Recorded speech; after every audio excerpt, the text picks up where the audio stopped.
চোখের জল মুছতে মুছতে বাড়ির থেকে বার হয়েছি। কি পরিমাণে যে কষ্ট এবং খারাপ লাগছে। চলো ভিডিওটার আগে ইন্ট্রোটা দিয়ে নিই, তারপরে তোমাদের সাথে কথা বলছি। Hey everyone, welcome back to this channel. কেমন আছো তোমরা সবাই? আই হোপ সকলেই খুব ভালো আছে, সুস্থ আছো। আমরা বেশ ভালো আছি, সুস্থ আছি। সকলে সুস্থতা কামনা করে এখন থেকে আমি আমার ব্লগটা স্টার্ট করছি। আই হোপ আজকের এই ব্লগটি দেখতে তোমাদের বেশ ভালো লাগবে, কারণ চলে এসছে আস্তে আস্তে সব ইন্টারেস্টিং ব্লগ ভিডিওগুলো নিয়ে আসছে। চলে যাচ্ছে মামাবাড়ি কীর্তনের হরিনাম সংকীর্তন শেষ হয়ে যাওয়ার পরের দিনে আজ হচ্ছে শুক্রবার নাগাদ যাচ্ছি মামাবাড়িতে। কী কারণ কী জন্য সব কিছুই বলছি। বাড়ির থেকে অটোতে উঠে পড়েছিলাম আর ফাইনালি চলে আসলাম এখন ওই কোলসুরের মোড়ে। এখান থেকে বেড়াচাপার অটোতে উঠে বসেছি আর ফাইনালি বেড়াচাপায় চলে এসেছি। এসে নিয়ে হারোয়ার অটোতেও উঠে পড়লাম। চলো একেবারে মামাবাড়ি পৌঁছে তারপর কথা হচ্ছে। তো ফাইনালি মামাবাড়ি চলে এসেছি। রাস্তায় আর কোনো ভিডিও ক্লিপ নিতে পারিনি, কারণ সন্ধে হয়ে যাওয়ার কারণে রাস্তার আর কোনো ভিউ নিতে পারছিলাম না। আর আমাদের মামাবাড়ির এই সাইডে একটু অন্ধকার থাকে রাস্তায়, যার জন্য আর কোনো ভিডিও ফুটেজ নেওয়া হয়নি। একেবারে যাওয়ার দিন নেব। দিনের ভিডিও ফুটেজ ওইটুকুনি ছিল। পরের দিন সকাল থেকে আবার ভিডিও শ্যুট করলাম। Hello everyone, good morning. তো ফার্স্ট মর্নিং মামাবাড়ির সকাল থেকেই শুরু হলো। চলো ভিডিওটা দেখতে থাকো। Good morning.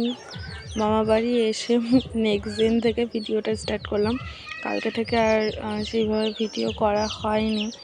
যাই হোক, এখন মামার ছেলে জয় ভাইও এখন মুরগি ধরছে।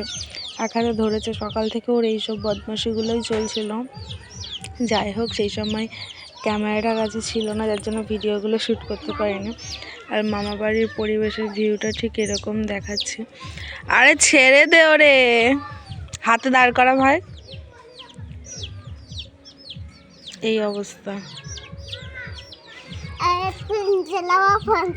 না না, চুমু দেবে নাকি মুরগি, নাকি চুমু দেবে জয় রে?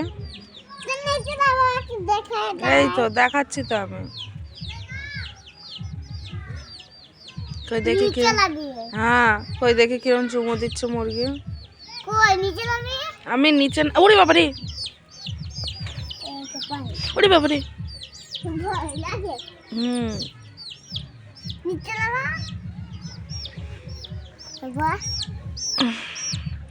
না না, আমি চুমু খাবো না, আমি খাবো না।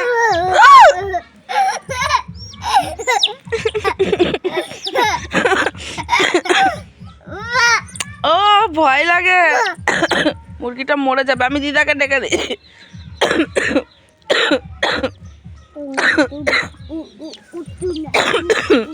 তুই চুমু খা।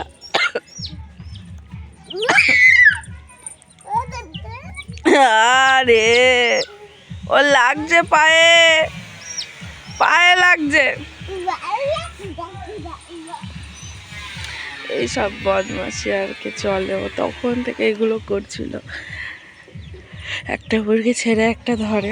যাই হোক, ভিডিও আমি তখন শুরু করিনি। আর মামাবাড়ির পরিবেশটা ঠিক এরকম, বেশ সুন্দর। গ্রামের পরিবেশ হয় মারাত্মক লেভেলের সুন্দর। ঘুম থেকে ওঠার পরে আর কি ভিডিওগুলো শ্যুট করছিলাম।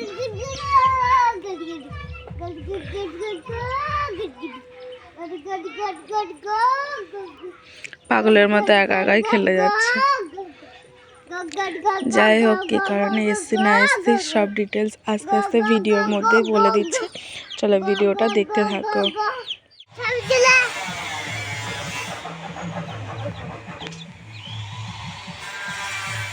বার করবি মুরগিটার ওখান থেকে।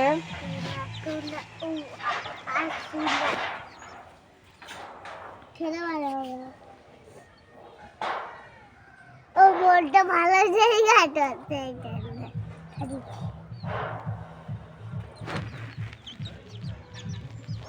আমি বড়দিরে গিয়ে বলে দেবো মুরগিটার সাথে এই করিস। ছেড়ে দে, ছেড়ে দে। হ্যাঁ, মুচিয়ে দে ধুলো।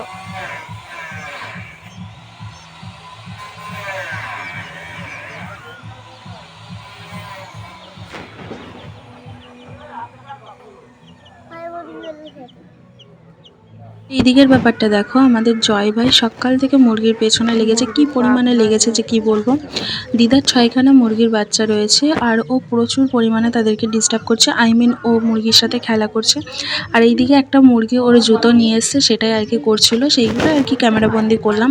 পরবর্তীকালে ও যখন বড় হবে এই ভিডিওগুলো দেখবে যে ও কী বদমাশি করতো। ওই যে জুতো ওর নিয়েছিল বলে মুরগি ওর আগে হাত পা তুলে বসেছিল।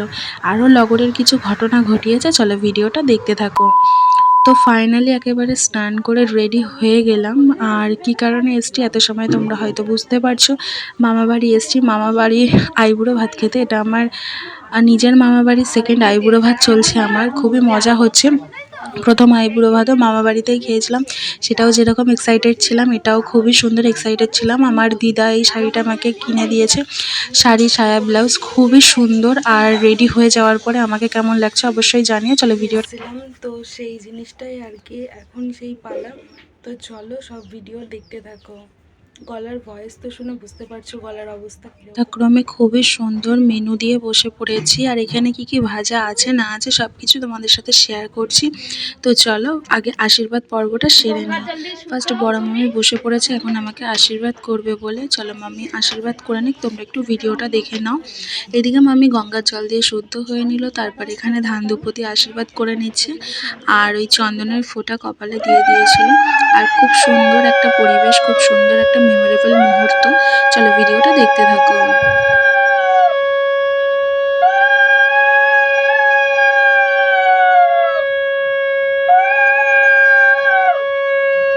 এদিকে তো মামি সমস্ত খাবার দিয়ে, আর আমি বলতে ভুলে গেছিলাম এটা আমার ছোটো মামি হয়।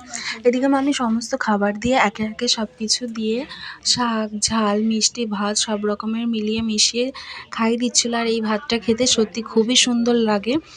আর সত্যি কথা বলতে এখানে কি কি মেনু করেছিল, এখানে বেগুন ভাজা ছিল, শাক ভাজা ছিল, ডাল ছিল, চিংড়ি মাছের একটা তরকারি ছিল, মাছের তরকারি ছিল, পাঁপড় এই ছিল, মিষ্টি, পায়েস, চাটনি। খুবই সুন্দর হয়েছিল সমস্ত রান্না। আর যাই হোক যে কি বলতো, এই টক ঝাল মিষ্টি সব রকমের খাবারগুলো খেতে বেশ দারুণ লাগে, আমার তো বেশ দারুণ লাগে। তোমাদের কার কার ভালো লাগে সেটা অবশ্যই কমেন্টে জানিও। যাই হোক এখানে বসে পড়েছি এখন দিদার আশীর্বাদ করার জন্য। দিদানও ফার্স্টে ধান দুপো দিয়ে প্রদীপের তাপ টাপ দিয়ে আশীর্বাদ করে নেবে। আর সমস্ত যা আইটেম হয়েছিল সেগুলোর থেকে কিছু কিছু করে খাইয়ে দেবে। আর মামাবাড়ি এসে এই ফার্স্ট টাইম আমার এরকম একটা স্পেশাল দিন, আরও এরকম ফার্স্ট টাইম এরকম সবাই মিলে এসে আশীর্বাদ করছিল। এর আগে মামাবাড়িতে গিয়ে কখনো আমার কোনো বার্থডে সেলিব্রেশন হয়নি, যা হয়েছিল নিজের বাড়িতেই হয়েছিল। আর এই যে আমি গিয়েছি প্রায় ধরো 3 থেকে 4 বছর পরে মামাবাড়িতে গিয়েছিলাম। আর সেরকম খুব একটা মামাবাড়িতে যাওয়া পড়ে না, কারণ গেলে একদম ছোটোবেলায় আগে যেতাম। ওই যখন আমাদের 10, 12, 13 হয়তো বয়স ছিল সেই সময়টাই আমরা গিয়েছিলাম। আর আমরা যখন মামাবাড়ি যাই সমস্ত দল বেঁধেই যাই, আমরা বাপি মা দিদি বোন টোন সকলে মিলেই যেতাম। যার জন্য সেই সময়ের মজাটাই একটু আলাদা ছিল, অন্য লেভেলের ছিল। যাই হোক এখানে আবার আমার একটা বড় মামি, মামাবাড়ি মানে মামি মামা আর দিদা দাদু এইসব দিয়ে ভর্তি থাকে। মামাবাড়ির পরিবেশটা একটু অন্য রকমেরই হয়। যাই হোক বড় মামি এখানে আমাকে এখন সব কিছু দিয়ে ধান দুপ্প দিয়ে আশীর্বাদ করে দিচ্ছে। আর আলাদা লেভেলে একটা আলাদা অনুভূতি হচ্ছে, নতুন একটা অনুভূতির সাথে নতুন কিছু, নতুন জীবনে পা দিতে চলেছি, নতুনভাবে সব কিছু গোছানো।